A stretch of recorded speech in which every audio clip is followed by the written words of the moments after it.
Sejak dilantik pada 16 Oktober 2017 sebagai Gubernur DKI Jakarta, bisa dikatakan prestasi Anies Baswedan dalam membenahi ibu kota negara jauh dari kata berhasil, atau kata lainnya gagal.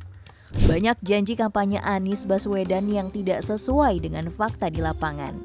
Seperti pemberian izin mendirikan bangunan terhadap ratusan bangunan di Pulau Reklamasi dan gagalnya program OKOC.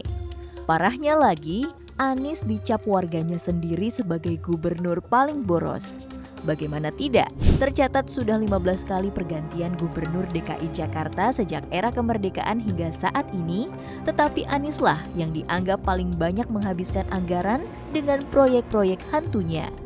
Semisal proyek Formula E yang dianggap produk gagal, rumah DP 0%, sumur resapan, dan masih banyak lagi. Oleh karena itu, warga DKI pernah memintanya untuk mundur karena bekerja tidak becus. Berikut ini, kami akan merangkum daftar 6 proyek gagal Anies Baswedan yang kembali terungkit. Namun, sebelum lanjut, jangan lupa klik subscribe-nya dan nyalakan notifikasinya. 1. Proyek Formula E. Berdiri di atas lahan seluas 35 hektar. Sirkuit yang akan digunakan untuk ajang balap mobil listrik ini menghabiskan dana cukup besar. Bayangkan, hanya untuk membayar komitmen fee-nya saja, Pemprov DKI Jakarta harus mengeluarkan dana sebesar 560 miliar rupiah. Biaya ini belum termasuk untuk pembangunan lintasan yang diprediksi mencapai 60 miliar rupiah. Namun sayangnya, proyek Formula E berakhir dengan kisah yang menyedihkan. Tak ada kabar hingga saat ini bagaimana kelanjutan dari pengerjaan sirkuit tersebut. Apalagi proyek ini diketahui mengalami gagal tender yang membuat proyek Formula E digadang-gadang akan gagal total. Banyak pengamat juga yang pesimis dengan nasib proyek Formula E, lantaran lokasinya berada di Ancol yang dinilai memiliki akses yang rumit untuk dijangkau. Ditambah lagi ajang olahraga ini pun sebenarnya kurang populer dibandingkan MotoGP, sehingga diyakini bahwa pemerintah akan rugi besar karena biaya yang dikeluarkan tidak sebanding dengan animo masyarakat. Tapi pada intinya, proyek Formula E adalah pemborosan dan kegagalan Anies Baswedan. 2. Proyek Sodetan Ciliwung. Proyek Sodetan atau terowongan Kali Ciliwung dimulai pada Desember tahun 2013 silam dengan anggaran dana 1,3 triliun rupiah. Proyek ini direncanakan akan rampung pada April 2023 kemarin. Namun pada kenyataannya, proyek sodetan yang dimaksudkan untuk mengatasi banjir di DKI Jakarta tersebut mengalami banyak kendala dan harus mangkrak selama 6 tahun. Ya, proyek sodetan Kali Ciliwung terhenti saat Gubernur Basuki Cahayapurnama digantikan oleh Anies Baswedan pada tahun 2017. Selama 6 tahun proyek prioritas pemerintah tersebut tak ada kejelasannya.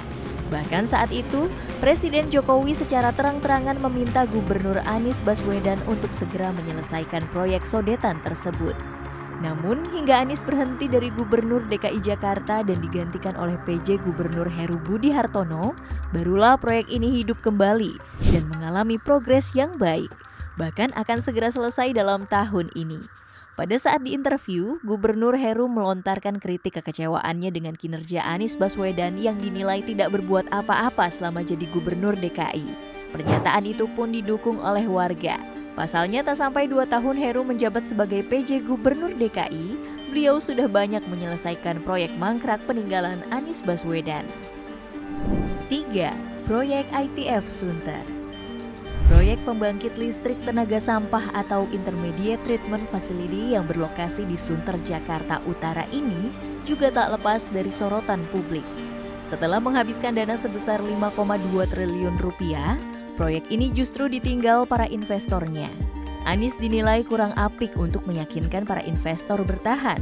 Berulang kali sejak tahun 2019, proyek yang disebut Anies Baswedan bakal rampung pada tahun 2022, kenyataannya tak sesuai pada fakta di lapangan. Akibat mengalami banyak masalah tersebut, Anies sempat melakukan pengajuan utang kepada DPRD, namun ditolak. Dan seperti biasa, Anies meninggalkan jabatan Gubernur DKI dengan mewariskan proyek mangkrak kepada gubernur penggantinya. Ibarat peribahasa, dia yang bertindak tapi orang lain yang mencari solusinya. Dan akhirnya proyek yang diprediksi dapat mengolah sampah hingga 720.000 ton setiap tahunnya dan mampu menghasilkan listrik sebesar 35 MW setiap hari ini akan rampung pada tahun 2027 mendatang. 4. Sumur resapan. Salah satu proyek unggulan Anies Baswedan kala menjabat sebagai Gubernur DKI ialah pembangunan sumur resapan di beberapa titik demi menanggulangi banjir yang selama ini jadi momok menakutkan di ibu kota. Kebijakan Anies tersebut sampai dikritisi karena Anies dianggap tidak mengutamakan program normalisasi sungai yang selama ini sudah dijalankan oleh gubernur-gubernur sebelumnya. Hasilnya, program yang dibanggakan Anies tersebut justru gagal total. Proyek sumur resapan yang menghabiskan dana hingga ratusan miliar itu nyatanya tidak efektif karena tanah di Jakarta sudah tak bisa menyerap air. Tak hanya itu, 16.000 titik sumur resapan yang dibangun di ruas jalan tersebut juga dinilai mengurangi kenyamanan pengguna jalan. Karena meskipun sumur tersebut ditutupi dengan beton, tapi sebagian sumur resapan tampak tidak rata dengan jalan. Selama itu juga bisa membahayakan bagi pengguna jalan karena tak jarang terjadi kecelakaan di sekitar jalan bekas galian sumur tersebut. Karena dinilai tidak berhasil dan hanya akan menambah beban belanja daerah, pada akhir 2021 anggaran proyek sumur resapan dicoret dari APBD DKI Jakarta. 5. Rumah DP 0%. Pada masa kampanye Pilgub DKI 2017, Anies Baswedan sangat gencar mempromosikan program unggulannya program Rumah DP 0%, yang sampai masa habis jabatannya sebagai Gubernur DKI ternyata urung diselesaikan. Dari 232.214 unit rumah yang direncanakan, hanya 1% atau 2.322 unit yang berhasil dibangun. Pemkab DKI beralasan proyek ini tersendat karena COVID-19 yang kemudian mengurangi anggaran DKI yang sebelumnya dikhususkan untuk pembangunan rumah DP 0%. Tapi apapun alasannya, program yang katanya pro dengan masyarakat menengah ke bawah ini jauh dari kata sukses dan juga tak sesuai dengan apa yang diharapkan selama ini. Dengan janji kampanye yang sudah dikeluarkan, seharusnya Anies harus bisa mengukur kemampuan untuk merealisasikan atau memiliki rencana dadakan jikalau terjadi hal-hal yang tidak diinginkan. 6. Stadion JIS. Diresmikan pada 4 April 2022, Jakarta International Stadium digadang-gadang akan menjadi stadion terbesar dan paling modern di Indonesia, bahkan di Asia Tenggara. Namun faktanya stadion yang dibangun atas jasa konsultan Inggris Buro Happold ini ternyata tidak seperti yang digembor-gemborkan. Memang stadion bernilai 5 triliun rupiah ini memiliki tampilan yang megah dan mewah karena memiliki 3 tingkat dan tidak memiliki lintasan atletik seperti Stadion Indonesia kebanyakan. Tapi fasilitas yang dimiliki sangat jauh dari standar FIFA.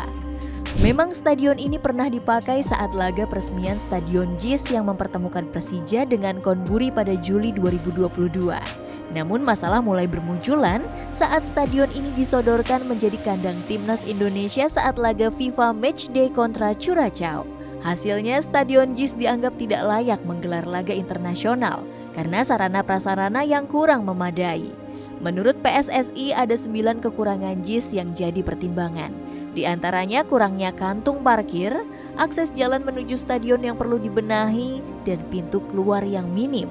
Sampai saat ini JIS belum pernah dipakai untuk pertandingan sepak bola, baik timnas ataupun Persija di Liga 1. Padahal di masa kampanye, Anies menjanjikan stadion ini sebagai home base Persija Jakarta. Mirisnya lagi, Pemkab harus mengucurkan dana hingga 60 miliar per tahun sebagai biaya perawatan stadion JIS yang sebenarnya bisa dialokasikan ke sektor lain. Harus diakui kinerja Anies Baswedan sebagai Gubernur DKI Jakarta memang jauh dari kata memuaskan. Melihat dari fakta tersebut, kira-kira seperti apa peluang Anies Baswedan di Pilpres 2024? Apakah sukses dan menjadi Presiden ke-8 Indonesia? Atau justru kalah dari pesaing lainnya? Bagaimana menurut kalian guys? Jangan lupa tulis di kolom komentar. And see you next video. Bye-bye.